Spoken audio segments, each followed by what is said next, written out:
ورحمة الله وبركاته.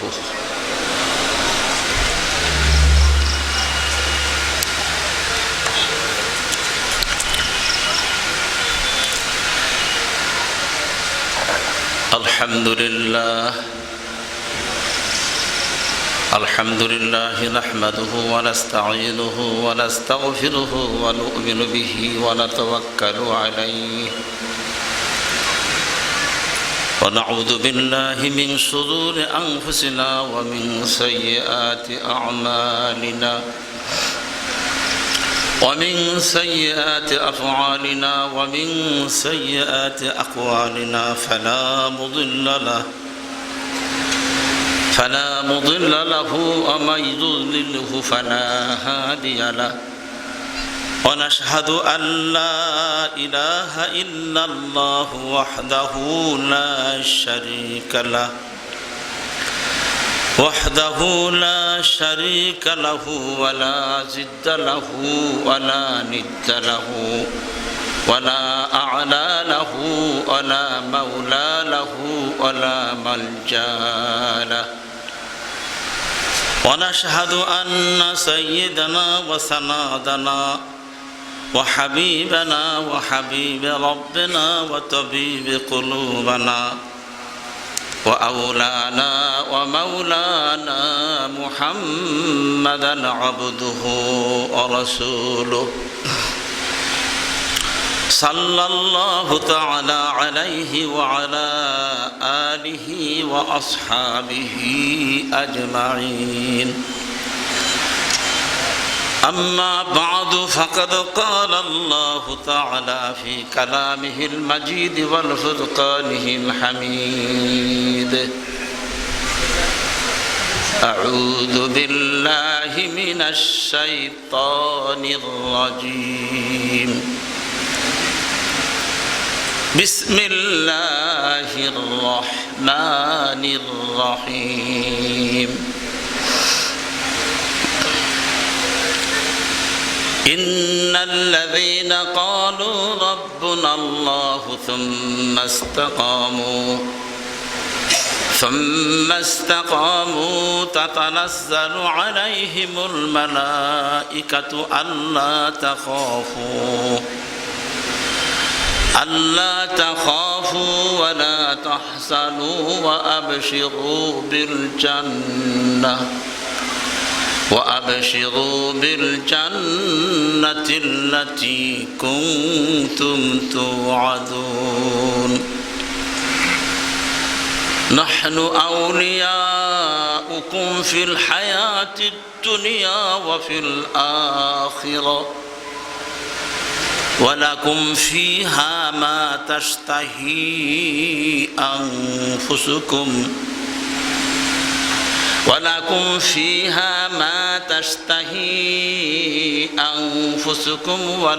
فيها ما تدعون نزلا من غفور رحيم. وقال رسول الله صلى الله تعالى عليه وسلم: أكثر ذكر هادم لذات الموت، أو كما قال رسول الله صلى الله تعالى عليه وسلم. صدق الله مولانا العظيم وصدق رسوله النبي الكريم. درود شريف পড়ি। اللهم صل على محمد وعلى آل محمد كما صليت على إبراهيم وعلى آل إبراهيم إنك حميد مجيد. اللهم بارك على محمد وعلى آل محمد كما باركت على إبراهيم وعلى آل إبراهيم إنك حميد مجيد. الحمد لله الحمد لله। 19 দিন ব্যাপী 51তম আন্তর্জাতিক মাহফিল সিরাতুন নবী মাহফিলের সিরাতুন নবী সাল্লাল্লাহু তাআলা আলাইহি ওয়াসাল্লামের মাহফিলের সম্মানিত সভাপতি, জাতির কর্ণধার, সম্মানিত ওলামে হযরত, দিন দরদি, ইসলাম প্রিয়, দূর দূরান্ত থেকে এবং অত্র এলাকার মুসলমান ভাই ও বন্ধুগণ, মহান আল্লাহ পাকের দরবারে শুকরিয়া আদায় করছি। এমন সুন্দর শামিয়ানা, স্টেজ, লাউড স্পিকার, বিরাট মহা আয়োজন দক্ষিণ পূর্ব এশিয়ার বদ্বীপ নামক ছোট্ট একটা দেশ বাংলাদেশের এক প্রান্তে আমরা উপস্থিত। আমাদের ভাগ্য কত ভালো! আমার আপনার বাড়ি যদি আফগানিস্তানের মাটিতে হতো, ইরাকের মাটিতে হতো, ফিলিস্তিনের মাটিতে হতো, ইয়ামানের মাটিতে হতো, আমাদের হাতের নাগালে কাশ্মীরের মাটিতে হতো, অথবা মিয়ানমারের মাটিতে হতো, তাহলে এমন সুন্দর সুশৃঙ্খল পরিপাটি 19 দিন ব্যাপী মহা আয়োজনের মাধ্যমে রবিউল আউয়াল মাসের নূরে মক্কা, নূরে মদিনা, নূরে মুকাররম, নূরে মুজাসসাম, রাহাতুল আশিকিন, রাহমাতুল লিল আলামিন, শাফিউল মুযনিবিন জনাবে মুহাম্মদুর রাসূলুল্লাহ সাল্লাল্লাহু আলাইহি ওয়াসাল্লামের জীবনী সম্পর্কে আলোচনা, পর্যালোচনা, পুঙ্খকে পুঙ্খরূপে আলোচনা করার সুযোগ আমরা পেতাম না। আমাদের ভাগ্য কত ভালো, আমাদের নসিব কত ভালো! সারা পৃথিবীর মধ্যে, বিশ্ব মানচিত্রের মধ্যে বাংলাদেশ লেখার মতো জায়গা আমাদের নেই। এদেশের মাটিতে এখনো পর্যন্ত আল্লাহ পাকের কথা, আল্লাহর প্রিয় হাবিবের কথা, পবিত্র কোরআনুল কারীমের কথা, এক কথায় আহকামে শরীয়তের কথা এখনো পর্যন্ত এই বিরাট আয়োজনের মাধ্যমে বলা কর সুযোগ আল্লাহ পাক আমাদের ভাগ্যে নসিব করেছেন বলি কালিমাতু শুকুর, আলহামদুলিল্লাহ।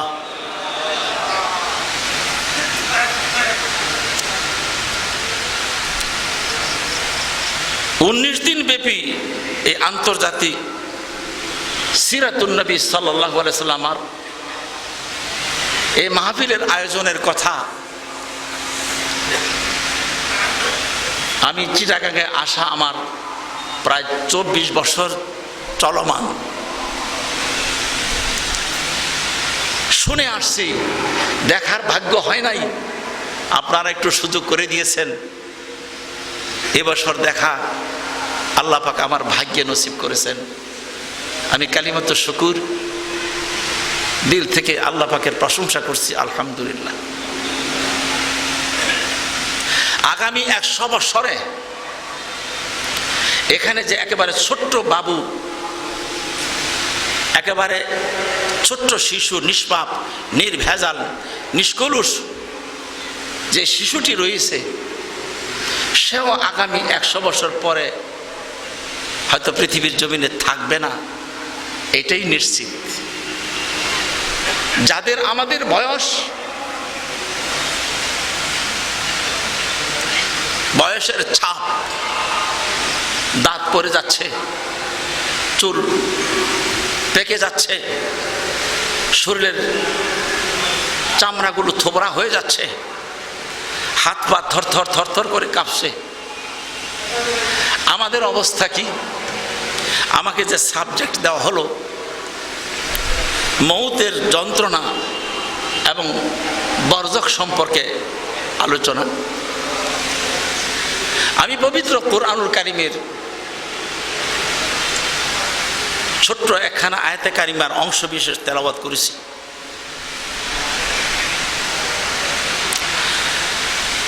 এবং অগণিত অজস্র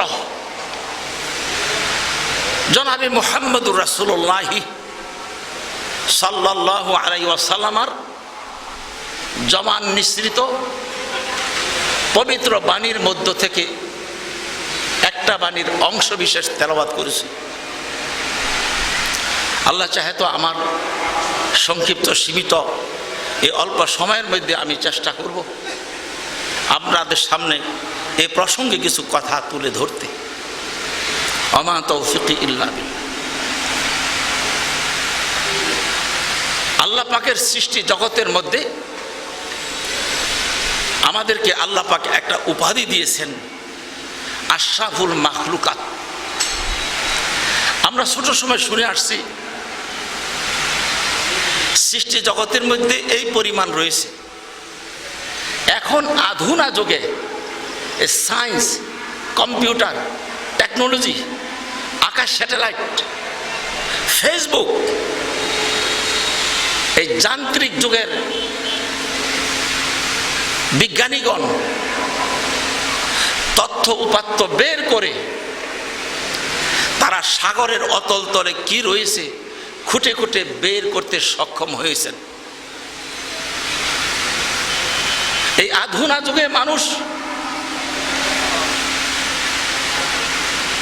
জ্ঞানকে কাজে লাগিয়ে আকাশ পথে বিচরণ করা শিখেছি।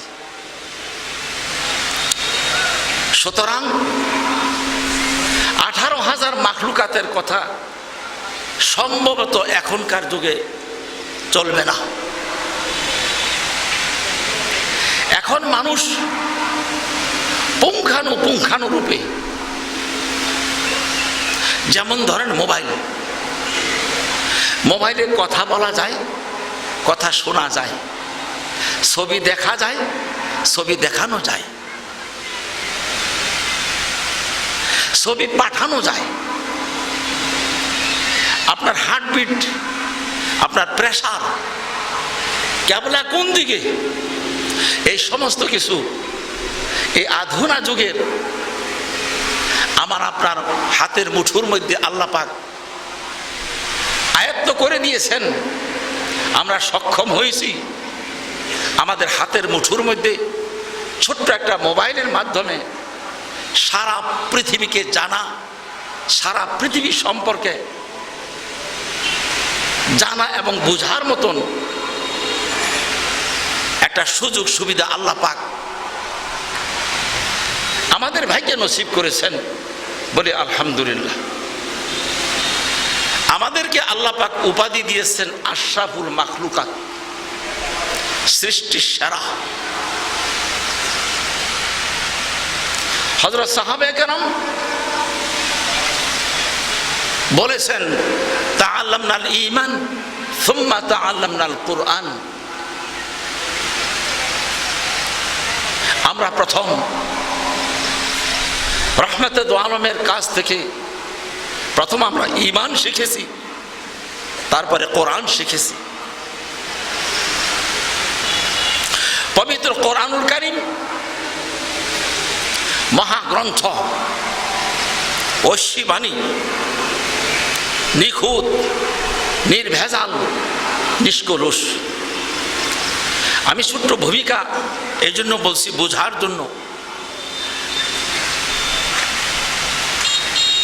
আমাদের বিবেক, আমাদের বুদ্ধি, আমাদের শক্তি, আমাদের সাহস, আমাদের কুওয়াত, আমাদের হিম্মত, আমাদের বাহাদুরি সব কিছুকে কন্ট্রোল করে সুস্থ বিবেক, সুস্থ জ্ঞান। চোখ দিয়ে দেখি, এই দেখার মধ্যে ভুল হতে পারে। কান দিয়ে শুনি, শ্রবণ শক্তির মধ্যে ভুল হতে পারে। জবান দিয়ে কথা বলি, এ বলার মধ্যে ভুল হতে পারে। নাক দিয়া শুঙ্গি, এর মধ্যেও ভুল হতে পারে। আমাদের ত্বক চামড়া দিয়ে আমরা অনুভব করতে পারি, এটাও ভুল হতে পারে। এই পঞ্চ ইন্দ্রকে কন্ট্রোল করে আমার আপনার সুস্থ বিবেক। সুস্থ বিবেক কন্ট্রোল করে। যেমন পায়ের মধ্যে যদি চোট লাগে, চোখ দিয়া দেখে, হাত দিয়া ধরে, জবান দিয়া কাউকে আহ্বান করে সহযোগিতার জন্য। কখনো কখনো আমাদের এই পঞ্চ ইন্দ্রিয় ভুল করতে পারে, ভুল করে। আমাদের আকল, আমাদের বিবেক, আমাদের বুদ্ধি কখনো কখনো ভুল করে বসে। এই জন্য অনেক সময় আমরা কোনো কাজ করার পরে বলি যে সরি, এটা আমার ভুল হয়েছে, এটা আমি ভুল করেছি, অন্যায় করেছি। এটা সুস্থ বিবেকের তাড়নায়। সুস্থ বিবেক যখন মানুষকে ক্ষতবিক্ষত করতে থাকে, তখন মানুষ এই কথা বলতে বাধ্য হয়।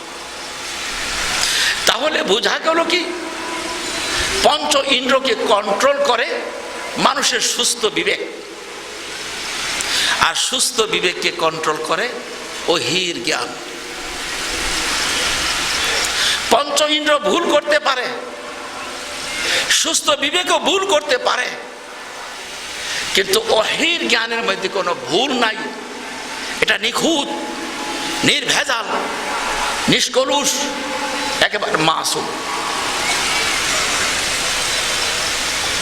ওহির জ্ঞানের ভান্ডার হলো পবিত্র কোরআনুল কারীম মহাগ্রন্থ।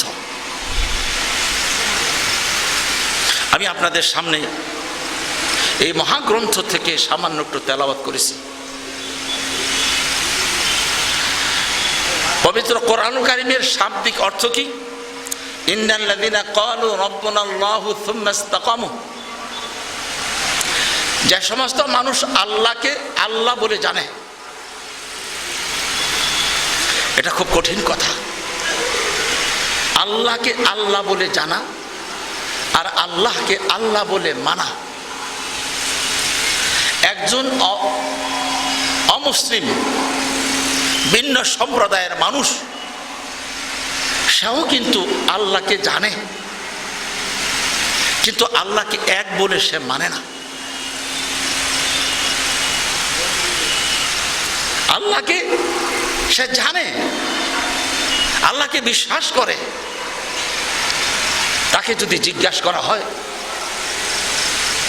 আসমানের মালিককে, সে বলবে আল্লাহ। যদি জিজ্ঞাসা করে যে সাগরের মালিককে, সে বলবে আল্লাহ। কিন্তু আল্লাহকে আল্লাহ বলে মানতে সে রাজি না। হ্যাঁ, অনেকে আছে এক আল্লাহকে মানে, আবার আল্লাহ পাকের সাথে অন্য অন্য কাউকেও মানে। তাহলে সে তৌহিদের পন্থী হলো না, তৌহিদের স্বীকারোক্তি সে দিতে পারলো না। মহাগ্রন্থ আল কোরআনুল কারীমের মাধ্যমে আল্লাহ পাক বলেন ইন্নাল্লাযীনা ক্বালু রাব্বুনাল্লাহু সুম্মা ইসতাকামু। যে সমস্ত মানুষ আল্লাহকে আল্লাহ বলে জানে, আল্লাহ বলে মানে, আল্লাহকে এক বলে জানে, আল্লাহকে এক বলে মানে, সুম্মা ইসতাকামু, এর মধ্যে সে অবিচল থাকে, অটল থাকে। তাতানাজ্জালু আলাইহিমুল মালাইকা, আল্লাহ রাব্বুল আলামিন তার কাছে ফেরেশতা পাঠান। ফেরেশতা কোন সময় পাঠান? মানুষের স্বাস্থ্যবিজ্ঞানীদের থিওরি হলো মানুষের শরীরের মধ্যে অনেকগুলো জোড়া আছে, অনেকগুলো হাড় আছে। সুফে কেরামদের পরিভাষায় বলা হয়, কোরআনুল কারীম এবং আহাদিসে নববীকে মন্থন করে বলা হয়, মানুষের শরীরের মধ্যে যতগুলো হাড় গোড় আল্লাহ পাক দিয়েছেন, পাশাপাশি আল্লাহ পাক এতজন ফেরেশতা তার সাথে মোতায়েন করে দিয়েছেন তার সুরক্ষার জন্য। কোনোদিন ভাবি নাই, কোনোদিন চিন্তা করি নাই যে আমার জন্য আল্লাহ পাক এত সুন্দর পরিকল্পনা, এত সুন্দর ব্যবস্থাপনা করেছেন। কোনোদিন ভাবি নাই, কোনোদিন চিন্তাও করি নাই। ইনফিসালের রূহ আনিল জাসাদ, শরীর থেকে যখন রূহটা বিচ্ছিন্ন বিক্ষিপ্ত হয়ে যায়, তখন শরীয়তের ভাষায় তাকে বলা হয় লাশ অথবা নাশ।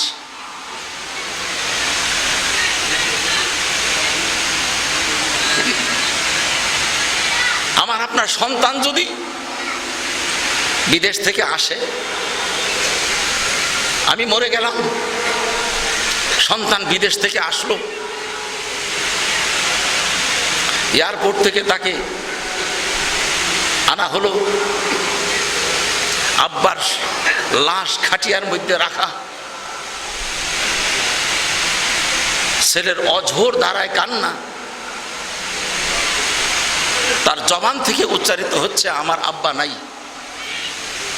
কেন আব্বা নাই? চোখের জায়গায় চোখ আছে, নাকের জায়গায় নাক রয়েছে, কানের জায়গায় কান রয়েছে বন্ধুরা, তবু আমার আপনার সন্তান বলতেছেন আব্বা দুনিয়াতে নাই, আব্বা চলে গেছেন। ও বন্ধুগণ, চোখের নাম আব্বা না, মুখের নাম আব্বা না, কানের নাম আব্বা না, শরীরের নাম আব্বা না। আব্বা হলো এমন এক সত্তা, ইনফিসালির রূহ আনিল জাসাদ। আমার আপনার রূহ যখন শরীর থেকে বিচ্ছিন্ন হয়ে যাবে, ও বন্ধুগণ, সারা পৃথিবীর মানুষ কেউ চাইবে না, কেউ চেষ্টা করবে না আমাকে আপনাকে ঘরের মধ্যে, বাড়ির মধ্যে একদিন রাখার জন্য, ঠাই ঠিকানা দেখার জন্য। ইনফিসালের রূহ আনিল জাসাদ।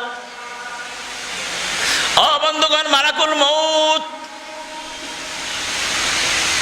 আজরাইল যখন আমার আপনার ঘরের মধ্যে হানা দিবে, সাতুবদি লাকাল আইয়ামু মা কুনতা জাহিলান ওয়া আতিকা বিল আখবারি মা লাম তুজাব্বিদি মা লাম তুজাব্বিদি।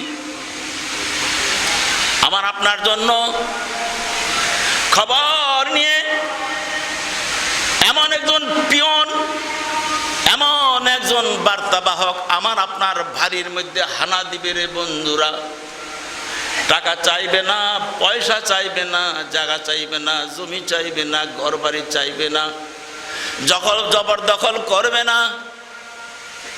আমার আপনার আপনজন আত্মীয় স্বজন চারপাশে বসে থাকলো, কেউ ডাক্তার আনার জন্য দৌড়াদৌড়ি করতে লাগলো, কেউ মাথার মধ্যে তোল দিতে লাগলো, ও বন্ধুগণ, কেউ মুখের মধ্যে চামিচ দিয়া পানি দিতে লাগলো। এমন একজন বার্তাবাহক আমার আপনার ঘরের মধ্যে, বাড়ির মধ্যে হানা দিবে। টাকা চাইবে না, পয়সা চাইবে না, আমার আপনাকে ধরে এমন ভাবে বাড়ি থেকে নিয়ে যাবে, সারা পৃথিবীর মানুষ চেষ্টা করলো বন্ধুরা আমাকে আপনাকে ফিরাইতে পারবে না। এমন একদিন আসবে আমার আপনার নিথর দেহটা ঘরের মধ্যে, বাড়ির মধ্যে, খাটের মধ্যে পড়ে থাকবে। তখন আমাদেরকে কেউ মানুষ বলবে না, এটা লাশ বলবে। 1 ঘন্টা আগে আমি জীবিত ছিলাম, 10 মিনিট পূর্বে আমি জীবিত ছিলাম, আমার চোখ দিয়ে আমি দেখতে পেতাম, আমার হাত পায়ের সঞ্চালন ছিল বন্ধুরা। এখন আমার ইনফিসালের রূহ আনিল জাসাদ, শরীর থেকে রূহটা যখন বিচ্ছিন্ন বিক্ষিপ্ত হয়ে গেল, বের হয়ে গেল, আমি মানুষ থাকলাম না। কোথায় আমার বাড়িঘর, কোথায় আমার জায়গা জমি, কোথায় আমার আধিপত্য, কোথায় আমার শান শৌকত? আমার কোনো মর্যাদা নাই, শুধু সামান্যতম এই শরীর থেকে রূহটা যখন আল্লাহ পাক বের করে দিলেন, হাদিসের ভাষায় হযরত বারা ইবনে আযিব রাদিয়াল্লাহু তাআলা আনহু, রহমতে দু আলমের একজন প্রিয় সাহাবা ছিলেন, তিনি বলেন, একদিন একজন আনসার সাহাবার ইন্তেকাল হলো, তার বাড়িতে গেলাম জানাজা পড়ার জন্য, দাফন করার জন্য। রহমতে দু আলমের পিছু পিছু আমিও গেলাম, অন্যান্য সাহাবায়ে কেরাম গেলেন। আমরা গিয়ে দেখি কবর খননের একটু বাকি আছে। রহমতে দু আলম ঠাই বসে গেলেন এক কিনারে। আমরা আদব রক্ষা করে আল্লাহ রাসূলের আশেপাশে, আমরা সাহাবায়ে কেরাম প্রাণের মানুষ, একজাক সৈনিক, আমরা আল্লাহ রাসূলের আশেপাশে বসে গেলাম। বারা ইবনে আযিব রাদিয়াল্লাহু তাআলা আনহু বলেন, রহমতে দু আলমের হাত মুবারকের মধ্যে একটা কাঠের টুকরা ছিল। হুজুরে পাক সাল্লাল্লাহু আলাইহি ওয়াসাল্লাম এই কাঠের টুকরা দিয়া মাটির মধ্যে এরকম দাগ কাটতেছেন। এটা মানুষের একটা স্বাভাবিক অভ্যাস। অনেকে দেখেন হাতের মধ্যে যদি সুতা থাকে, রশি থাকে, এটা আঙুলের মধ্যে পেঁচাইতে থাকে, কাগজ থাকলে এটাকে মোচড়াইতে থাকে। এটা মানুষের একটা সহজাত অভ্যাস। রহমতে দু আলমের হাত মোবারকের মধ্যে এক টুকরা কাঠ ছিল, তিনি এই কাঠের টুকরা দিয়া মাটির মধ্যে এরকম দাগ কাটতেছেন। হঠাৎ করে মাথা উত্তোলন করে বারা ইবনে আযিব বলেন, আমাদের দিকে তাকাইলেন আর বলেন, দেখো তোমরা কবরের আযাব থেকে আল্লাহ পাকের কাছে পানা চাও। রাবি বলেন 2 বার অথবা 3 বার আল্লাহ রাসূল বললেন, তোমরা কবরের আযাব থেকে পানা চাও, তোমরা কবর আযাব থেকে পানা চাও। বারা ইবনে আযিব রাদিয়াল্লাহু তাআলা আনহু বলেন, এরপরে হুজুরে পাক সাল্লাল্লাহু আলাইহি সাল্লাম আমাদের সামনে কথা বলতে লাগলেন। হাদিসের আবারতের অনেক লম্বা হাদিস। অর্থ হলো, একজন মুমিন বান্দা তার যখন আয়ু শেষ হয়ে যায়, যেহেতু আল্লাহ পাক ঘোষণা করছেন কুল্লু নাফসিন যায়িকাতুল মাউত, আল্লাহ পাক সবার জন্য মৌতকে অবধারিত করেছেন। মৌত এবং হায়াত, আমরা প্রতিদিন এশার নামাজের পরে অথবা শোয়ার পূর্বে একটা সূরা তেলাওয়াত করি, সূরাতুল মুলুক। ওখানে আল্লাহ পাক বলছেন, খালাকাল মাউতা ওয়াল হায়াতা লিয়াবলুয়াকুম আইয়ুকুম আহসানু আমালা। রব্বুল আলামিন ঘোষণা করেন, মানুষ তোমরা বুঝে নাও, শুনে নাও, দেখে নাও, চিন্তা করে ভেবে নাও, বুঝে নাও, আমি আল্লাহ রব্বুল আলামিন তোমাদের জন্য হায়াতের আগে মৌতকে নির্ধারণ করে দিয়েছি। মৌতকে আল্লাহ পাক আগে নির্ধারণ করেছেন, আগে বানিয়েছেন। বোঝা গেল কি, আল্লাহ পাক মৌতকে নির্ধারণ করে, মৌতের কাঠামোকে তৈরি করে তারপরে আমাদের হায়াতকে আল্লাহ পাক বানিয়েছেন।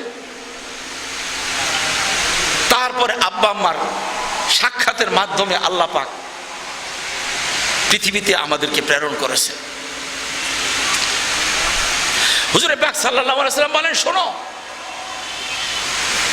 একজন বিশ্বাসী মানুষের হায়াত যখন শেষ হয়ে যায়, তখন মালাকুল মউত তার বাড়িতে এসে যায়,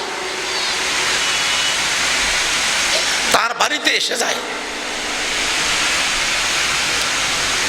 রহমতে দু আলম ঘোষণা করেন, মুমিন বান্দার জন্য ফেরেশতার সংখ্যা কত আসে, হাদিসের মধ্যে সংখ্যার কথা উল্লেখ নেই। আল্লাহ রাসূল বলেছেন, একজন মানুষ তার চক্ষু দিয়া তাকালে যত দূর পর্যন্ত দৃষ্টি সীমা যায়, এই পরিমিত পরিমাণ ফেরেশতার সংখ্যা, বলি সুবহানাল্লাহ। দৃষ্টিসীমা পর্যন্ত ফেরেশতা বসে যান, আর ওই ব্যক্তির মাথার কিনারে মালাকুল মউত হযরত আজরাইল আলাইহিস সালাতু সালাম এসে বসে যান। রহমতে দু আলম ঘোষণা করেছেন, ওই মুমিন ব্যক্তির রূহকে কবজা করার জন্য আসমান থেকে ফেরেশতা দল আসলেন। দুটো জিনিস তারা নিয়ে আসলেন সাথে করে। একটা হলো জান্নাত থেকে তার জন্য কাফনের কাপড়, বলি সুবহানাল্লাহ। জান্নাত থেকে কাফনের কাপড় নিয়ে আসেন, আর জান্নাতি খুশবু তার জন্য নিয়ে আসেন। মালাকুল মউত আজরাইল আলাইহিস সালাতু সালাম তার শিয়রে বসে যান, আওয়াজ দিতে থাকেন, হে শান্তিপ্রিয় রূহ, উখরুজি রাদিয়াতাম মারদিয়া,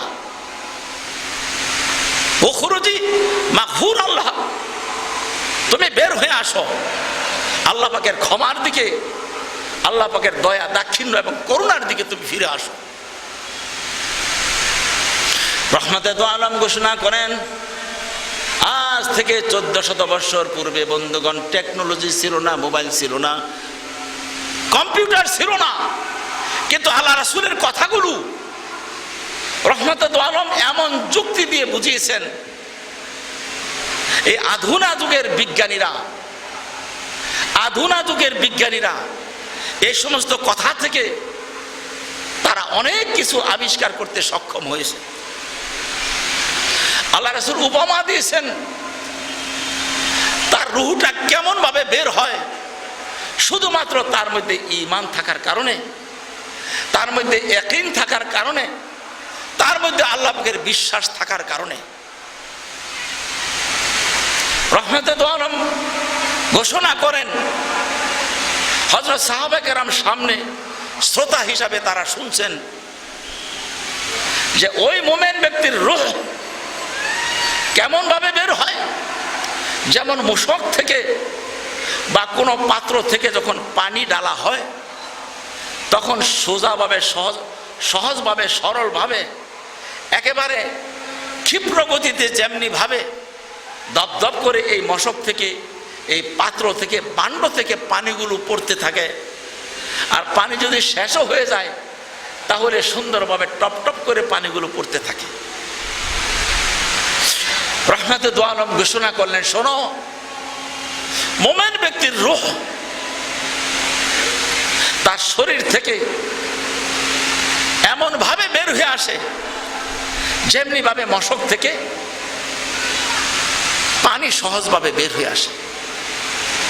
সাহাবায়ে কেরাম বুঝতে আর কোনো বাকি রইল না। রহমতে দু আলম ঘোষণা করেন, মালাকুল মউত তার রূহকে দুই হাতে গ্রহণ করার সাথে সাথে অন্যান্য ফেরেশতারা দ্রুত গতিতে, ক্ষিপ্ত গতিতে তার রূহটা ওই জান্নাত থেকে কাফনের কাপড় আনা হলো। ওই রূহ ওই কাপড়ের মধ্যে সুগন্ধি দিয়া লেপটিয়ে তারপরে আসমানের দিকে আরোহণ করতে থাকে, বলি সুবহানাল্লাহ। ফেরেশতার দল চলতে চলতে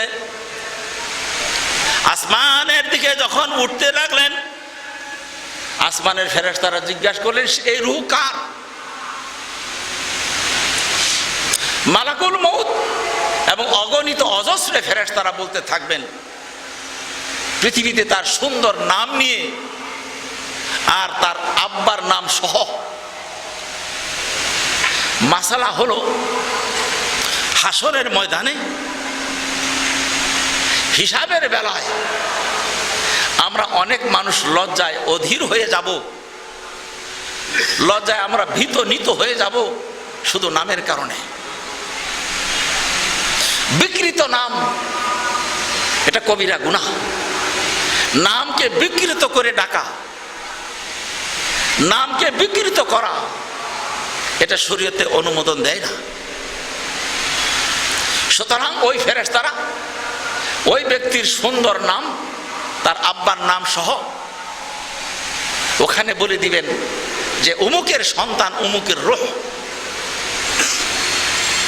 প্রথম আসমানের ফেরেশতারা আসমানের দরজা খুলে দিবে।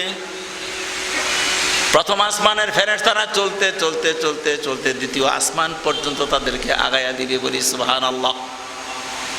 দেখেন না, আমাদের দেশের হর্তা কর্তা ধর্তা যারা সম্মানিত ব্যক্তি, সম্মানের উচ্চ আসনে সমাসীন, তারা যখন এলাকাতে আসে তখন এক থানার পুলিশেরা স্কট হিসাবে নিয়ে আসেন। এই থানার এরিয়া যখন শেষ হয়ে যায় তখন অন্য থানার লোকেরা এটাকে গ্রহণ করে, তারা হ্যান্ড ওভার করে। সামাওয়াতিন তিবাকা, 7 আসমান পর্যন্ত ভেদ করে যখন রুহগুলো একেবারে 7 আসমানের উপরে নিয়ে যাবে, তখন আল্লাহ পাকের পক্ষ থেকে একটা ঘোষণাকারী জিজ্ঞাসা করবে, এটা কার রূহ? কার রূহ? ওই নাম বলা হবে। তখন আল্লাহ পাক নিজে বলে দিবেন, এই রূহকে তোমরা আবার পৃথিবীতে নিয়ে যাও। হ্যাঁ, মাঝখানে হাদিসের আবার একটা সুন্দর কথা আছে। আল্লাহ পাক বলবেন, এই রূহটাকে তার নাম ইল্লিনের মধ্যে লিখে দাও, ইল্লিনের খাতার মধ্যে লিখে দাও। ইল্লিনের খাতার মধ্যে লিখে দাও, এর অর্থ হলো সে জান্নাতি মানুষ, সে ভালো মানুষ, আল্লাহ পাকের আস্থাভাজন মানুষ। তখন আল্লাহ পাক বলবেন, তার এই রূহকে আবার তোমরা পৃথিবীতে নিয়ে যাও। মিনহা খলাকনাকুম ওয়া ফিহা নুঈদুকুম ওয়া মিনহা নুখরিজুকুম তারাতান উখরা।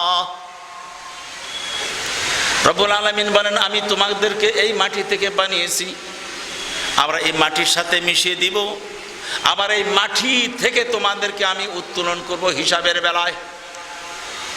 সুতরাং আল্লাহ পাক বলবেন, এই রূহকে পৃথিবীতে নিয়ে যাও, তাকে আমি দুনিয়া থেকে পৃথিবীর মাটি দিয়ে আমি তাকে বানিয়েছি, আবার এই মাটির থেকে তাকে আমি উত্তোলন করব হাসরের ময়দানে।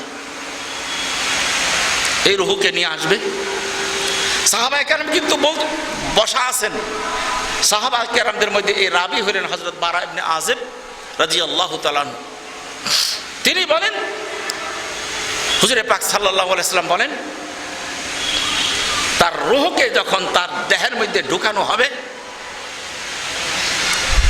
তখন তিনি বসবেন। কোন কোন রাওয়ায়াতের মধ্যে আসছে তাকে বসানো হবে। এই 2 পা লম্বা করে বসানো হবে। বসানোর পরে প্রসিদ্ধ কথা আমরা মোটামুটি সবাই জানি, মান রাব্বুকা ওমা দীনুকা ওমান হাযার রাজুল আল্লাযী বুইসা ফিকুম। এই 3টা প্রশ্ন করবে, 3টা প্রশ্নের সঠিক উত্তর দিবে।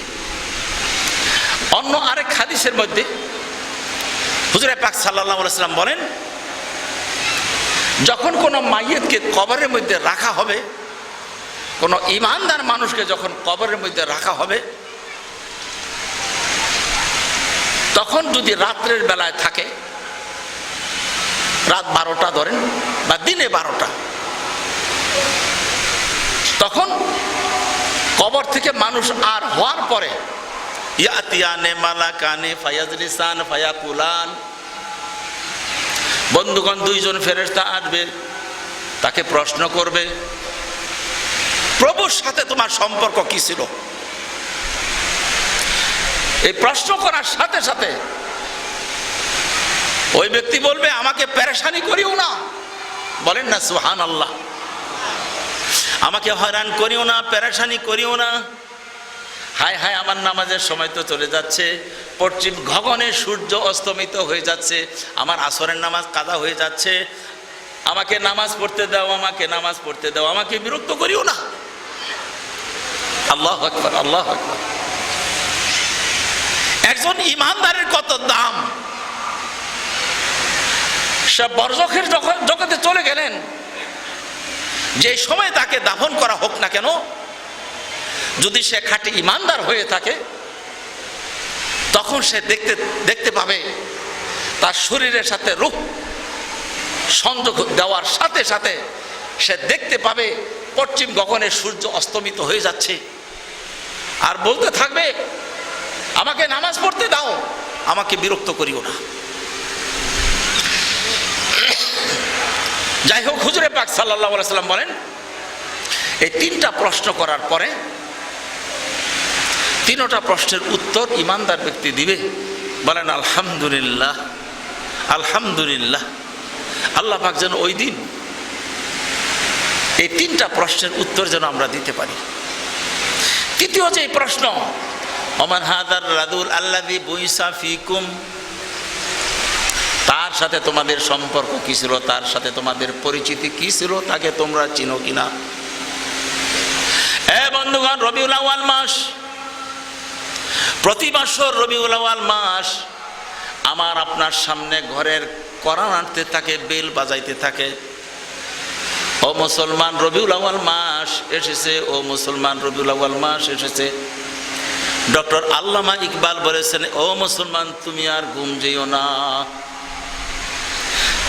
আমাদের জাতীয় কবি কাজী নজরুল ইসলাম সুন্দর কবিতা বানাইছেন, বাজিছে দামামা, বাজিছে দামামা, বাদরে আমামা, শির উঁচু করিয়া মুসলমান, দাওয়াত এসেছে নয়া জামানার, ভাঙ্গা কিল্লায় উড়াইয়া নিশান। বাজিছে দামামা, বাদরে আমামা, শির উঁচু করিয়া মুসলমান, দাওয়াত এসেছে নয়া জামানার, ভাঙ্গা কিল্লায় উড়ে নিশান। ও মুসলমান ভাই বন্ধুগণ, বিনয়ের সাথে বলি, রবিউল আউয়াল মাসের শিক্ষা, রহমতের নবী, করুণার ছবি, দয়ার সাগর, উম্মতের কান্ডারি, বড় মায়ার পয়গম্বর ছিলেন, আমরা তার গর্বিত উম্মত। কোনদিন চিন্তা করলাম না রহমতের দু আলমের উম্মতের দাবিদার হইলাম। যেদিন আল্লাহ পাকের নাম, আল্লাহ পাক হারিয়াতের অবস্থা ধারণ করবেন, রব্বুল আলামিন কাজী হয়ে বসবেন, নেকি বদি ওজন করার জন্য মিজান কায়েম হয়ে যাবে। সমস্ত হাসরবাসী, এমনকি সমস্ত পয়গম্বর, আদম ও সবিউল্লাহ থেকে নিয়ে ঈসা আর রুহুল্লাহ পর্যন্ত সমস্ত নবী রাসূল পয়গম্বরগণ রব্বি নাফসি, খোদা বাঁচাও বাঁচাও বলে কান্নাকাটি করতে থাকবে। হাসরের ময়দান থরথর থরথর করে কাঁপতে থাকবে। কোন নবী, কোন রাসূল, কোন পয়গম্বরের কথা আল্লাহ পাক শুনবেন না। ও বন্ধুগণ, হাসরের ময়দানে 120টা কাতার হবে, 80 কাতার উম্মত হবে রহমতে দু আলম হুজুরে পাক সাল্লাল্লাহু আলাইহি সাল্লাম। কোনদিন চিন্তা করলাম না আমার মাথা থেকে নিয়ে পা পর্যন্ত বন্ধুরা আল্লাহ রাসূলের সুন্নতের সাথে সম্পর্ক কতটুকু আছে, আল্লাহ রাসূলের উসওয়ায়ে আকরাম, উসওয়ায়ে হাসানার সাথে আমার আপনার সম্পর্ক কতটুকু আছে। আমার আপনার মাথা থেকে নিয়ে পা পর্যন্ত, সকাল থেকে নিয়ে সন্ধ্যা পর্যন্ত, আবার সন্ধ্যা থেকে নিয়ে সকাল পর্যন্ত রে বন্ধুরা রহমতের দু আলমের সম্পর্ক কতটুকু করতে পারলাম। কোনোদিন চিন্তা করি নাই। ছেলের জন্য চিন্তা করলাম, মেয়ের জন্য চিন্তা করলাম, বাড়িঘরের জন্য চিন্তা করলাম, গাড়ি কেনার জন্য চিন্তা করলাম, স্বাস্থ্য দুর্বল হয়ে যাচ্ছে, অসুস্থ হয়ে গেলাম, শরীরের জন্য চিন্তা করলাম। কোনোদিন চিন্তা করলাম না রহমতে দু আলম হাসরের ময়দানে আমাকে সুপারিশ করবেন কিনা। ও বন্ধুগণ, হাসরের ময়দানে সমস্ত নবী রাসূল পয়গম্বরগণ হাউমাউ হাউমাউ করে কাঁদতে থাকবেন। উম্মাহাতুল মুমিনিন হযরত আয়েশা সিদ্দিকা রাদিয়াল্লাহু তাআলা না বলেন, ইয়া রাসূলুল্লাহ, আপনি আমাদেরকে কখনো ভুলে যাবেন? রহমতে দু আলম বলেন, হ্যাঁ আয়েশা, আমি ভুলে যাব। যতক্ষণ পর্যন্ত আমার আমল নামা আমি ডান হাতে না পাবো, ততক্ষণ পর্যন্ত আমি তোমাদের সবার কথা ভুলে যাব। ও বন্ধুগণ, রহমতে দু আলম পরিবারস্থ লোকদের জন্য চিন্তা করেন নাই, সন্তানের জন্য, সন্ততির জন্য চিন্তা করবেন না, বংশধরের জন্য চিন্তা করবেন না, আগত অনাগত সমস্ত উম্মতের জন্য। পাকিস্তানের মাওলানা তারেক জামিল সাহেবের এক কিতাবের মধ্যে এক জায়গায় উল্লেখ আছে, হুজুরে পাক সাল্লাল্লাহু আলাইহি ওয়াসাল্লাম হাসরের ময়দানে হামাগুড়ি দিয়া দুই হাত এইভাবে উত্তোলন করে কাঁদতে থাকবেন। ওমান হাদার রাজুল আল্লাযী বুইসা ফিকুম, রহমাতুল আলমের ফটো মুবারক দেখিয়ে দেখিয়ে অথবা মদিনাতুত তয়্যিবার রওজা আথারের সাথে কবরকে সংযোগ করে দেখাবে। ওমান হাদার রাজুল আল্লাযী বুইসা ফিকুম, তাকে তুমি চিনো কিনা, তার সাথে তোমার সম্পর্ক কি তুমি করেছ। রহমতের নবী, করুণার ছবি, দয়ার সাগর, উম্মতের কান্ডারি, জীবনে কোনোদিন গোশত রুটি দিয়া পেট ভরে খান নাই। ও বন্ধুগণ, নিজে গরিবের হালতকে পছন্দ করেছেন, উম্মত গরিব থাকে এই অবস্থা তিনি পছন্দ করেন নাই। রহমতে তো আলমের চিন্তা ছিল। উম্মাহাতুল মুমিনিন হযরত আয়েশা সিদ্দিকা রাদিয়াল্লাহু তাআলা আনহা বলেন, এক রজনীতে যখন গভীর রজনী হয়ে গেল, রহমতে তো আলম আমার বিছানার কাছে, আমার শরীরের কাছে একবার শুধু ডান কাত হয়, আবার বাম কাত হয়। শুধু আল্লাহ রাসূল একবার ডান দিকে কাত হন, আবার বাম দিকে কাত হন। ওয়া ইন তুআযিবুহুম ফাইন্নাহুম ইবাদুক, ডান দিকে যখন কাত হন তিনি বলতে থাকেন, ইয়া আল্লাহ, আমার উম্মতগুলোকে যদি আপনি আযাব দেন, কষ্ট দেন, তাহলে তারা কোথায় যাবে? তারা তো আপনারই বান্দা। ওয়া ইন তাগফির লাহুম ফাইন্নাকা আনতাল আজিজুল হাকীম, রব্বুল আলামিন আপনি যদি আমার উম্মতগুলোকে ক্ষমা করে দেন, তাহলে আপনি তো মহাপরাক্রমশালী। রহমতে দো আলম ঘোষণা করেন, ওই ফেরেশতা দুই প্রশ্নের পরে তৃতীয় প্রশ্ন, ওমান হাদার রাজুল আল্লাযী বুইসা ফিকুম, হুজুরে পাক সাল্লাল্লাহু আলাইহি সাল্লামের ফটো মুবারক দেখিয়ে অথবা তার কবর থেকে মদিনাতুত তয়্যিবা রওজা আথার পর্যন্ত সুরঙ্গ করে ওমান হাদার রাজুল ইসমে ইশারা বাইত যদি হয়, তাহলে ওই ব্যক্তি, তার সাথে তোমার সম্পর্ক কি, তাকে তুমি চিনো কিনা। ও বন্ধুগণ, তিনটা প্রশ্নের উত্তর যিনি আরবি কখনো পড়েন নাই কিন্তু পাক্কা ইমানদার হওয়ার জন্য মাদ্রাসায় যাওয়া শর্ত না, কিন্তু দিন বুঝা শর্ত। ইমানদার হওয়ার জন্য বড় মুহাদ্দিস হওয়া শর্ত না, মোমেন হওয়া শর্ত। ইমানদার হওয়ার জন্য মুহাদ্দিস, মুফতি, মুফাসসির, মুহতামিম হওয়া শর্ত না, বড় আলেম হওয়া শর্ত না। শর্ত হলো দিন বুঝা, দিন জানা, দিন মানা।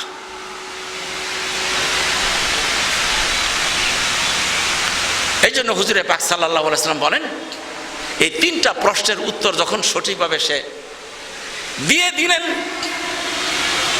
আসমান থেকে ঘোষণাকারী ঘোষণা করতে থাকবে, ওয়া আলবিসু মিনাল জান্নাহ, ও ফেরেশতারা তাড়াতাড়ি করে আমার বান্দার শরীরের মধ্যে অল্প স্বল্প সীমিত সংক্ষিপ্ত কম দামের কাপড়। এখন দেখবেন বাজারের মধ্যে দোকানে লেখা থাকে, এখানে কাফনের কাপড় পাওয়া যায়।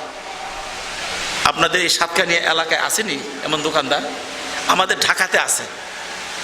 বলেন তো, কাফনের কাপড়ের জন্য আলাদা কোনো মিল ফ্যাক্টরি আছে? এখানে লেখা থাকে এখানে কাফনের কাপড় পাওয়া যায়। কাফনের কাপড় পাশাপাশি রমজান মাস আসলে লেখা থাকে এখানে যাকাতের কাপড় পাওয়া যায়। এরা 2 নম্বর ব্যবসায়ী। ওই সুতাগুলো হলো কম দামি সুতা, তা না আর বানা, রং হলো হালকা, রং হলো কাঁচা। যাকাতের কাপড় আপনি দিয়ে দিলেন, 2 মাস 3 মাস পরিধান করার পরে দেখা গেল এটা কেমন একবার ভুসা ভুসা হয়ে যাচ্ছে, রং নাই। কাফনের কাপড়ের জন্য উচিত আমি যেই মানের কাপড় পরিধান করি, আমার মৃত্যুর পরে আমার কাফনের জন্য ওই ওই ওই ওই মাপের, ওই শানের, ওই মানের কাপড় দেওয়া উচিত।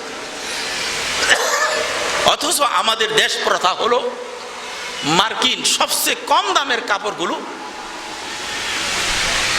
মায়েদের শরীরের মধ্যে জড়ানো হয়, এবং এটার যদি একটু মোটা মানুষ হয়, অভিজ্ঞতা থেকে বলছি, তখন দেখা যায় এই কাপড়ের শরীর বের আসে না, সেলাই করে ডাবল করতে হয়।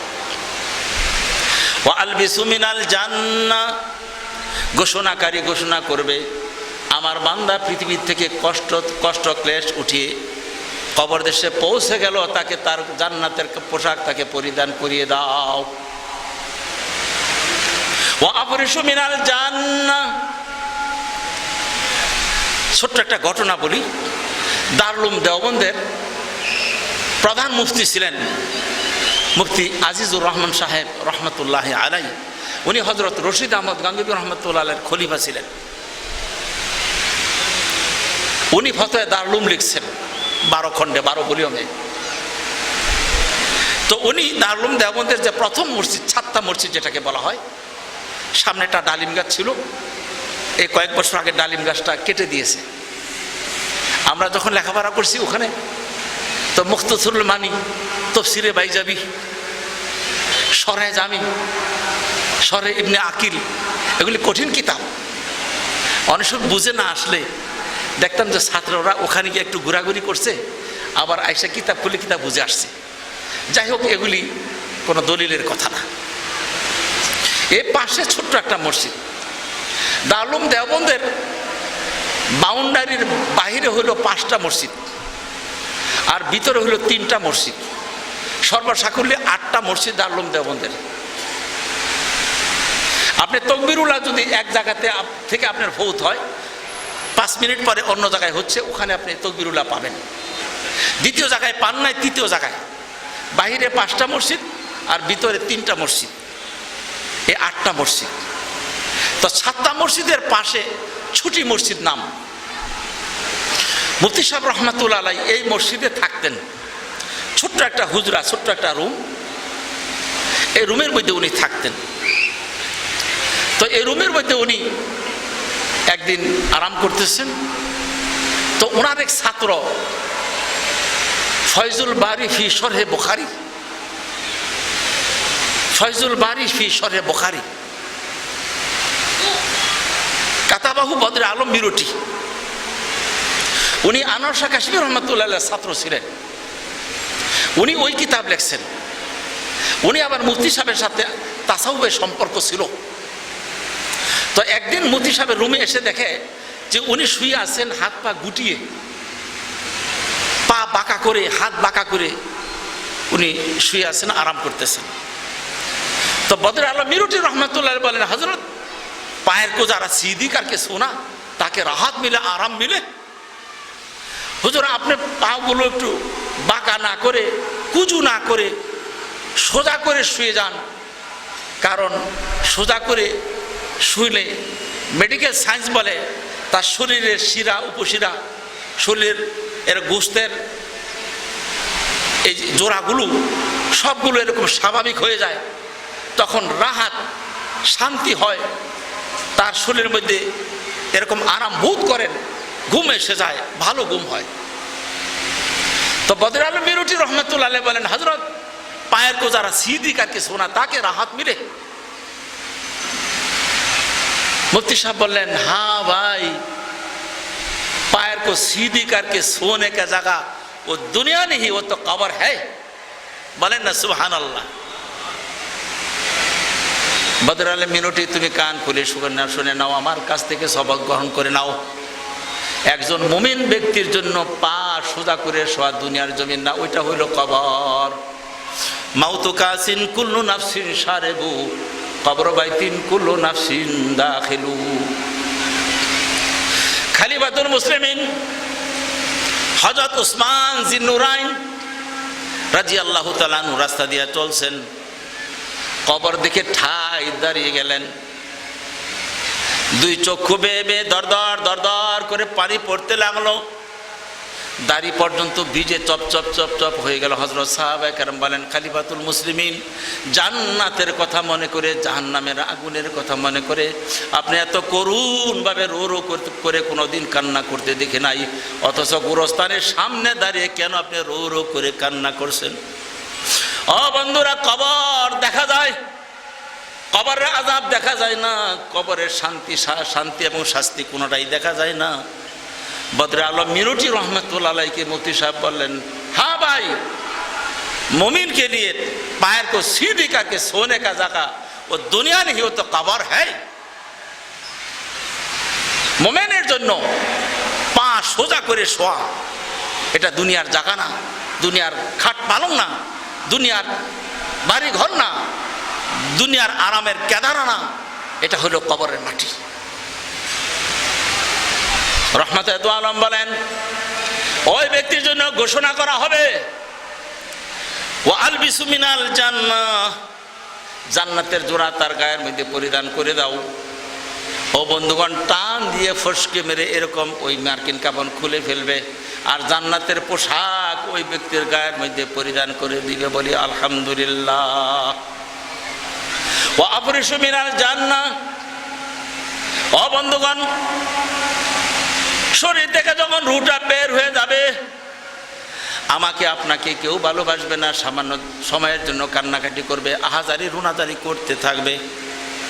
আমার আপনার ঠিকানা হবে গাছতলায়, বাসতলায়, পুকুর পারে, অকাজো জমিনের মধ্যে, যেই জমিন ক্রয় করার জন্য কেউ কোনোদিন রাজি হয় না, গোরস্থান।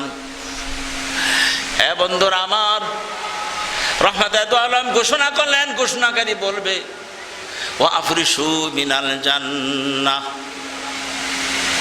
আল্লাহ পাকের পক্ষ থেকে বলবে, সাদাকা আবদি, আমার বান্দা সব ঠিক বলেছে, সব ঠিক ঠিক বলেছে, 100-এর মধ্যে 100 সে গোল্ডেন জিপি পেয়েছে, সুতরাং জান্নাতের ফেরাশ নিয়ে আসো, তার কবর মধ্যে বিছিয়ে দাও। ফেরেশতারা বলবে, আল্লাহ আর কি করতে হবে? বলবে, আরো কিছু আছে। ওয়াফতাহু লাহু বাবান ইলাল জান্নাহ, আমার বান্দা দুনিয়াতে কষ্ট করেছে, দুনিয়াতে কষ্ট করেছে, কষ্টের বিনিময়ে আজকে তার কবর থেকে তার শান্তি শুরু হয়ে যাবে। বলে সুবহানাল্লাহ। ওয়াফতাহু লাহু বাবান ইলাল জান্নাহ, তার কবর থেকে নিয়ে ওই জান্নাত পর্যন্ত সুড়ঙ্গ করে দাও, এমন ভাবে সুড়ঙ্গ করে দাও জান্নাত থেকে পুবালি হাওয়া কবরের মধ্যে আসতে থাকবে।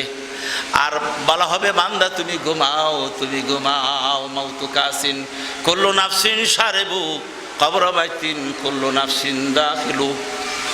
হুজুরে পাক সাল্লাল্লাহু আলাইহি ওয়াসাল্লাম বলেন, এ আমার উম্মতরা, ও আমার প্রাণের সাহাবারা, তোমরা কান খুলে শুনে নাও, বুঝে নাও, দেখে নাও। একজন বেঈমান ব্যক্তি, একজন কাফের ব্যক্তি। কাফের শব্দের অর্থ কি? কাফের শব্দের অর্থ হলো অকৃতজ্ঞ। আল্লাহ পাক বলেন, কাইফা তাকফুরুনা বিল্লাহি ওয়া কুনতুম আমওয়াতান ফাআহইয়াকুম সুম্মা ইউমীতুকুম সুম্মা ইউহয়ীকুম সুম্মা ইলাইহি তুরজাউন।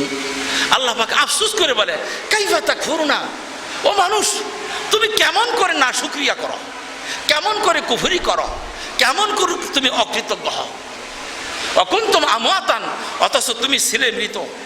ফাআহইয়াকুম, তোমাকে আমি প্রাণ দিয়েছি, জান দিয়েছি। সুম্মা ইউমীতুকুম, আবার তোমাকে আমি মওত দিব। সুম্মা ইউহয়ীকুম, আবার তোমাকে আমি পুনরায় তোমাকে আমি জীবিত করব। হুজুর পাক সাল্লাল্লাহু আলাইহি ওয়াসাল্লামের উম্মত 1400 বছরের পরের মানুষ। কোরআনুল কারীমের আয়াত তেলাওয়াত করেছি, এরপর আয়াতের অংশ কি? হুজুর পাক সাল্লাল্লাহু আলাইহি ওয়াসাল্লাম ওখানে নগদ বলে দেন, একজন অবিশ্বাসী মানুষের, ও বন্ধুগণ, তার রুহটা তখন কবজ করার সময় হয়ে যায়, জাহান্নাম থেকে 1000 বছর পর্যন্ত জাহান্নামের আগুন দাউ দাউ দাউ দাউ করে জ্বলছে। ওই ঘাও ঘাও করে দাউ দাউ করে জ্বলন্ত আগুন দিয়া জাহান্নামের একটা শিকলকে গরম করা হবে 1000 বছর পর্যন্ত।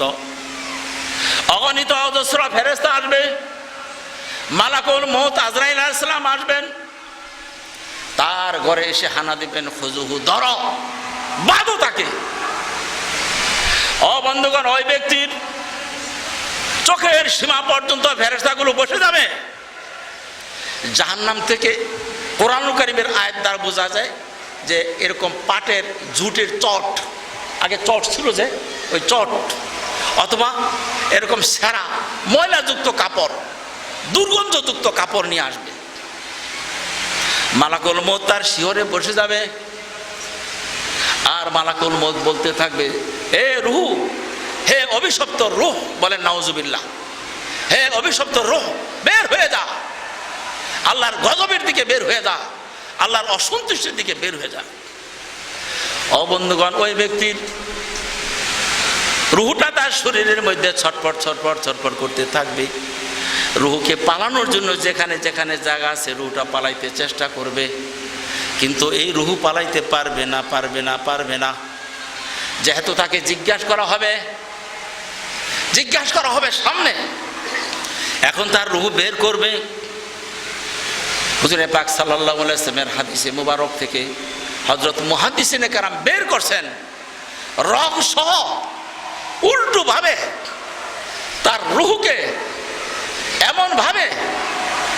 এমন ভাবে বের করা হয় যেমন কবাব, শিকের মধ্যে গোশত দিয়া কবাব বানায়, শিকের মধ্যে কিছু দাঁড় থাকে, হয়তো এটা মধ্যপ্রাচ্যের কথা হবে। ওই দেশের চামড়া সহ পশম সহ হয়তো গোশতের টুকরা এরকম আগুনে দিচ্ছে, পশমগুলো পুড়ে যাবে। আল্লাহ রাসূল বলছেন ওই শিকের মধ্যে ভিজা পশম যেমন লেগে যায়, এটাকে তুলতে গেলে এরকম খামসি মেরে তুলতে হবে, স্বাভাবিকভাবে উঠবে না। রহমাতে দু আলম উপমা দিয়া বোঝান উম্মত, ও আমার প্রাণের সাহাবারা তোমরা কান করে শুনে নাও, ওই বেঈমান ব্যক্তির রুহকে এমনভাবে টেনে হিঁচড়ে বের করা হবে, তার রগ সহ ভিতর থেকে সব শুতে নাও উল্টোভাবে ছিলে। উপমা দেওয়া হয়, একটা বকরিকে যদি জবাই না করে জীবন্ত একটা বকরিকে যদি তার শরীরের চামড়াকে ছালকে ছিঁড়া হয়, যেমন তার পরিস্থিতি এবং তার কেমন কষ্ট হবে, এটা পৃথিবীর কোনো ভাষ্যকার, পৃথিবীর কোনো লেখক, পৃথিবীর কোনো বক্তব্য দিয়ে তুলে ধরতে পারবে না। রহমতে দু আলম বলেন, মালাকুল মউত যখন রুহটা বের করে নেবে, তখন ওই জাহান্নামের ফেরেশতাগুলো তার রুহকে ওই জাহান্নাম থেকে আনিত সেরা এবং সেরাযুক্ত ময়লাযুক্ত কাপড়ের মধ্যে লেপটে তার রুহকে উপরে দিকে নিতে থাকতে। বন্ধুগণ, উপরের দিকে রুহ নিয়ে যখন চলতে চলতে প্রথম আসমানের কাছে যাবে, লা তুফাত্তাহু লাহুম আবওয়াবুস সামাই ওয়ালা ইয়াদখুলুনাল জান্নাতা, তার জন্য আসমানের দরজা খোলা হবে না, সে জান্নাতে যেতে পারবে না। হাত্তা ইয়ালিজাল জামালু ফি সাম্মিল খিয়াত, জামাল বলা হয় উটকে, খিয়াত বলা হয় সুইচের ছিদ্রকে।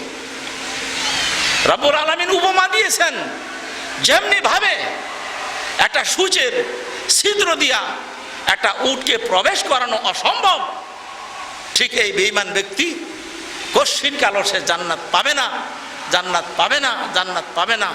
আল্লাহ পাক যেন কোনো মুমিন মুসলমানের জন্য এরকম অবস্থা না করে, বলি আমিন। তারও রুহ বের করা হলো, আসমানে নিয়ে গেল, দরজা খুললো না। ঘোষণাকারী আল্লাহ পাকের পক্ষ থেকে ঘোষণা করে দিবেন, তার রুহকে আসমানে আনতে দেওয়া হবে না, তার রুহকে আবার তার দেহের মধ্যে নিয়ে যাও, তার নামটা লিখে দেওয়া হোক সিজ্জিনের মধ্যে। সিজ্জিনের কিতাব, হাদিসের এবারতটা এরকম, সিজ্জিনের কিতাব অর্থ হইল কাঁটাযুক্ত, ময়লাযুক্ত, গন্ধযুক্ত, কষ্টকর স্থানের মধ্যে তার রুহকে নিয়ে যাওয়া হোক। আল্লাহু আকবার, আল্লাহু আকবার। বন্ধুগণ, মওতের জন্য কোনোদিন চিন্তা করলাম না আমার নামখানা মুমিনের দপ্তরের মধ্যে আছে নাকি আমার নামখানা ফাসেকের দপ্তরের মধ্যে আছে, নাকি বেঈমানের দপ্তরের মধ্যে আছে, নাকি কাফেরের দপ্তরের মধ্যে আছে, নাকি মুরতাদের দপ্তরের মধ্যে আছে, নাকি মুশরিকের দপ্তরের মধ্যে আছে। বন্ধুগণ, ছেলের জন্য চিন্তা করলাম, বাড়িঘর করার জন্য চিন্তা করলাম, ব্যাংক ব্যালেন্সের জন্য চিন্তা করলাম, জায়গা জমিনের জন্য চিন্তা করলাম, দোকান মকানের জন্য চিন্তা করলাম, মওতের জন্য কোনোদিন চিন্তা করতে পারলাম না, কবরের জন্য কোনোদিন চিন্তা করলাম না। আমার রুহটা ধরে আল্লাহ পাক কোথায় নিয়ে যাবে? আমার স্থান কি ইল্লিনের মধ্যে হবে নাকি বন্ধুগণ সিজ্জিনের মধ্যে হবে? কোনোদিন চিন্তা করতে পারলাম না। দুনিয়া দুনিয়া করতে করতে পাগল হয়ে গেলাম। ইস দুনিয়া কি দুস্তি মিসলে কাগজ ফুল হ্যায়, ইস দুনিয়া কি দুস্তি মিসলে কাগজ ফুল হ্যায়, দেখনে মে খুশনামা হ্যায় বু মগর কুছ ভি নেহি। ও বন্ধুগণ, আমার মৌতের সময় আমার ছেলে কোনো উপকার করতে পারবে না। যে ছেলের জন্য শরীরের ঘামকে এরকম রক্তকে ঘাম করে জড়াইলাম, রোদ্রে পড়লাম, বৃষ্টিতে ভিজলাম, গালিগুলোজ খেলাম, কষ্ট করলাম, টাকা পয়সা কামাইলাম, ছেলের পিছনে খরচ করলাম। ও বন্ধুগণ, মেয়ের জন্য খরচ করলাম, স্ত্রীর জন্য ভালোবাসা দিলাম, সব কিছুকে উজাড় করে দিলাম। আমার মৌতের সময় আমার কবরের হালতের মধ্যে আমার ছেলে, আমার মেয়ে, আমার স্ত্রী দিয়া, আমার আব্বা মা দিয়া কোনো আমার লাভ হবে না, কোনো লাভ হবে না। এই জন্য আল্লাহ পাক বলেন কু আনফুসাকুম, মানুষ তুমি তোমার নিজেকে বাঁচাও, রক্ষা করো। তুমি কোথায় যাচ্ছ? ফাইনা তাযহাবুন, তুমি কোথায় যাচ্ছ? ঢাকা থেকে একটা ট্রেন যদি আসে চিটাগাং, দেখবেন চিটাগাং পর্যন্ত আসার পরে এরকমভাবে ব্যারিকেড দেওয়া, অর্থাৎ এই ট্রেনের বগি, এই ট্রেনের ইঞ্জিন সামনে আর যেতে পারবে না। রাব্বুল আলামিন বলেন ফাইনা তাযহাবুন, দুনিয়া দুনিয়া করতে করতে পাগল হয়ে গেলাম। ও বন্ধুগণ, দুনিয়ার জন্য পাগল হয়ে গেলাম। আর দুনিয়া পাইলাম কত? নুতি মিনহা। আল্লাহ বলেন যারা দুনিয়ার জন্য পাগল হয়, আল্লাহ বলেন তাদেরকে আমি স্বল্পই দুনিয়া দিই। এখন কাফেরের রুহকে তার দেহের মধ্যে যখন দেওয়া হবে, ইয়াতিয়ানে মালাকানে, দুইজন ফেরেশতা আসবে। এ বন্ধুগণ, দুইজন ফেরেশতা, এমন ফেরেশতা আসবে, ওই ফেরেশতাদের চোখের জ্যোতির কারণে এরকম এরকম তীব্র জ্যোতি হবে, এই জ্যোতির কারণে মনে হয় সবকিছু জ্বলে যাচ্ছে। তাকে জিজ্ঞাসা করা হবে মার রাব্বুকা, তোমার রবকে? সে বলবে লা আদরি লা আদরি লা আদরি, আমি জানি না, আমি বুঝি না, জানি না, জানি না। অমা দিনুকা, তোমার ধর্ম কি ছিল, তোমার মিশন কি ছিল? লা আদরি, সে বলবে আমি জানি না। অমান হাজার রাদুল আল্লাযী বুইসা ফিকুম, তার সাথে তোমার সম্পর্ক কি ছিল, তিনি কে? বলবে লা আদরি লা আদরি লা আদরি। সাথে সাথে আসমান থেকে ঘোষণা করবে সে মিথ্যুক, সে মিথ্যুক। সে আল্লাহকে জানতো কিন্তু আল্লাহকে মানে নাই। সে দিনকে, ইসলামকে হক হিসাবে জানতো কিন্তু দিনকে সে গ্রহণ করে নাই। হুজুর পাক সাল্লাল্লাহু আলাইহি সাল্লামকে সত্য নবী হিসাবে প্রচার প্রকাশ তার কর্ণকুহরে আওয়াজ পৌঁছেছিল, কিন্তু নবীর ধর্ম, নবীর দিন, নবীর মিশন সে গ্রহণ করে নাই। রহমতে দু আলম ঘোষণা করেন, উপমা দিছেন তাকে আযাব কেমন দেওয়া হবে। ও বন্ধুগণ, তার কবরের মাটি ডান দিকে 70 গজ চলে যাবে, বাম দিকে 70 গজ চলে যাবে, ডানের সামনের দিকে 70 গজ, পিছনের দিকে 70 গজ। এমনিভাবে তার কবরের মধ্যে একটা চাপ দিবে বন্ধুরা। চাপের মেশাল দেওয়া হয়েছে এমন, কেমন মেশাল? যে একটা ডিম, দুটা পাথর দিয়ে যদি একটা ডিমকে চাপা দেয়, এটা মৌ হয়ে যাবে, সুরবা হয়ে যাবে। রহমতে দু আলম ঘোষণা করেন, ওই অবিশ্বাসী মানুষের তার শরীরের হাড়গুলো, তার শরীরের পাঁজরগুলো একটার ভিতরে আরেকটা ঢুকে যাবে। উম্মাহাতুল মুমিনিন হযরত আয়েশা সিদ্দিকা রাদিয়াল্লাহু তাআলা আনহা বলেন, ইয়া রাসূলুল্লাহ, ইয়া হাবিবাল্লাহ, যেদিন আপনি মৌতের কষ্টের কথা শোনাইলেন আর দুইজন ফেরেশতার কষ্টের কথা শোনাইলেন, কবরে আযাবের কথা শোনাইলেন, ইয়া রাসূলুল্লাহ, ওই দিন থেকে আমার আর কিছু ভালো লাগে না, কিছু ভালো লাগে না।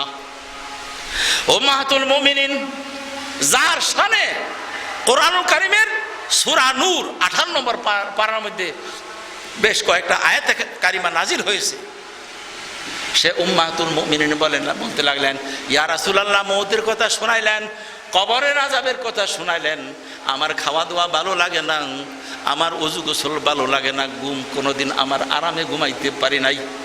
রহমতে দু আলম বিশ্বের নবী করুণার ছবি দয়ার সাগর উম্মতের কান্ডারি বলেন আয়েশা শোনো, ইমানদারের জন্য মৌতের কষ্ট কি হবে আর কবর আযাব, কবরের এই চাপ কি হবে, আল্লাহ রাসূল উপমা দিয়ে বুঝিয়ে দিলেন। সন্তান যেমন ছোট্ট শিশু, দুধের শিশু মার ছাতিতে দুধ পান করতে করতে যেমন ঘুমিয়ে পড়েন, মা টের পান না কোন সময় শিশু ঘুমিয়ে গেল, আর শিশুও টের করতে পারে না আম্মা কোন সময় ঘুমিয়ে গেলেন। আর কবর আযাবের কথা আল্লাহ রাসূল বুঝিয়ে দিলেন, আয়েশা শোনো, মুমিনের কবর আযাব কেমন হবে। রহমতে দু আলম ঘোষণা করলেন, আয়েশা শোনো, কবর আযাব হবে ঠিকই, তবে মুমিনের জন্য কেমন, কবরের চাপ মুমিনের জন্য কেমন। কোন সন্তানের যদি মাথা ব্যথা করে, দুঃখিনী মা জননী গর্ভধারিণী যদি আর ওই সন্তানকে কাছে ডেকে নিয়ে মার হাত দিয়ে যদি সন্তানের মাথাকে আস্তে আস্তে টিপতে থাকে, দাবাইতে থাকে, তাহলে সন্তান কেমন আরাম পাবে, এটা পৃথিবীর কোনো ভাষ্যকার বুঝাতে পারবে না। রহমতে দু আলম বলেন, কোন সন্তানের যদি মাথা ব্যথা শুরু হয়ে যায় আর তার দুঃখিনী মা জননী যদি তার কাছে বসে মাথা শিওরে বসে বসে যদি ওই সন্তানের মাথাকে আস্তে আস্তে দাবাইতে থাকে, চাপতে থাকে, তাহলে সন্তান আস্তে আস্তে মার স্নেহ, মার আদর, মার সোহাগ, মার হাতের পরশ পেয়ে যেমন সন্তান ঘুমিয়ে যাবে, সে টেরও করতে পারবে না। মোমেনের কবরের মধ্যে ইনশাল্লাহ আযাব হবে না। বলেন আলহামদুলিল্লাহ, আলহামদুলিল্লাহ।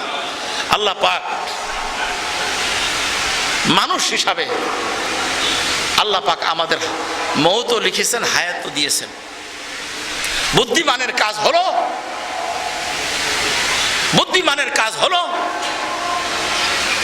আমার কবরে গিয়ে আমি কোনো আমল করতে পারবো না। যতদিন আমার শরীরের সাথে আমার রুহের সম্পর্ক থাকবে, এটা হলো আমার হায়াত। আমার হায়াতকে আমি সুন্দর করব। আল্লাহ যদি অর্থ দিয়ে থাকে তাহলে আমি সময় মতো যাকাত দিব, দান সদকা করব, 5 ওয়াক্ত নামাজ জামাতের সাথে পড়ব, বুঝে শুনে হারামের গুনাহ করব না। হুজুর পাক সাল্লাল্লাহু আলাইহি ওয়াসাল্লামের সুন্নাহর উপর আমল করব। হুজুর পাক সাল্লাল্লাহু আলাইহি ওয়াসাল্লামের উম্মত হিসাবে তার সুন্নতগুলো দেখে দেখে দেখে দেখে খুঁটে খুঁটে খুঁটে খুঁটে আমল করতে চেষ্টা করব। আল্লাহ পাক আমাকে আপনাকে যে কথাগুলো বললাম, আসলে আমি ওয়াজি না, আমি কোনো বক্তা না, আমি ইমাম সাহেব। মানুষে বলে যার নাই কোনো গতি সেই করে ইমামতি, যার নাই কোনো গতি সেই করে ইমামতি। হ্যাঁ, হযরত শাহ ওয়ালি রহমাতুল্লাহ বলছেন খেদমতের 5টা স্তর আছে। এর ভিতরে একটা হলো দরসিয়াত, পরাণ, সিয়াসাত, রাজনীতি করা, কেতাবাত, লেখালেখি করা, খেতাবাত, বক্তা হওয়া, আর শেষেটা হলো ইমামাত। এটাও দিনের খেদমতের একটা লাইন। আল্লাহ পাক যেন আমার টুকটাক খেদমতকে কবুল করেন। এই বিশাল আয়োজন, তবে উচিত ছিল আরও অনেক মানুষের সমাগম হওয়া। আসার সময় যে সিএনজি যে ইজি বাইকটা আসলাম, ও বললো যে হুজুর শুক্রবারে খুব বেশি মানুষ হবে। তো যাই হোক, সে হয়তো জানে বুঝে।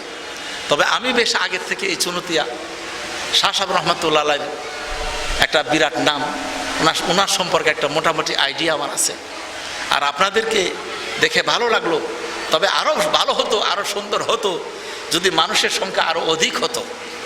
এখন মানুষ বাজারে, আল্লাহ রাসূল বলছেন আহাব্বুল বিলাদি ইলাল্লাহি মাসাজিদুহা ওয়া আবগাদুল বিলাদি ইলাল্লাহি আসওয়াকুহা। পৃথিবীতে উত্তম জায়গা হলো মসজিদ আর নিকৃষ্ট জায়গা হলো বাজার। তিরমিজি শরীফের হাদিসের মধ্যে আসছে, আল্লাহ রাসূল বলেন শয়তান বাজারে ডিম পারে। কেন? আমি গবেষণা করে বের করছি, যিনি বিক্রেতা তিনি চিন্তা করেন ক্রেতাকে ঠকাবো। চাউলওয়ালা চাউল, আবার কেউ রাগ হবেন না যে চাউলওয়ালাকে বলছি, যে কাপড় নিয়ে বসে আছেন তিনি কাপড় বিক্রেতার কাছে কাপড় বিক্রি করে সে তাকে ঠকাবে। দেখবেন যে আপনাকে ঠকায় তারা ফিকফিক করে হাসতেছে দোকানের কর্মচারীরা। চাউলওয়ালা চাউল নিয়ে বসে আছে আপনাকে ঠকানোর জন্য, মুদি দোকানে বসে আছে আপনাকে ঠকানোর জন্য। এই জন্য এখানে ধোঁকাবাজি। আর যে ক্রেতা সে চিন্তা করে আমি যদি 10 টাকা কমে পাই তাহলে তাকে ঠকাইলাম। ভাই দুনিয়া হলো লাভ লসের জায়গা, এখানে লাভ লস অবশ্যই আমরা দেখব। আল্লাহ পাক যেন ওই লাভ, যেই লাভ আমার মৌতের সময় কাজে লাগবে, কবরের মধ্যে কাজে লাগবে, হাসরের ময়দানে কাজে লাগবে, এবং যে লাভে আমাকে জান্নাতের পথেও জান্নাতের পথের পথিক বানাবে, ওই লাভ যেন এই সিরাতুন নবী সাল্লাল্লাহু আলাইহি সাল্লামের এই মাহফিল থেকে আমরা সানন্দে বুঝে শুনে গ্রহণ করতে পারি। আল্লাহ পাক যেন এই তৌফিক আমাকে, আপনাকে, প্রত্যেক ভাই বন্ধুকে সহি সুন্দর পূর্ণভাবে দান করেন। ও আখির দাওয়ানা আনিল হামদুলিল্লাহি রাব্বিল আলামিন। আসসালামু আলাইকুম ওয়া রাহমাতুল্লাহি ওয়া বারাকাতুহু। জি, ভালো আছেন?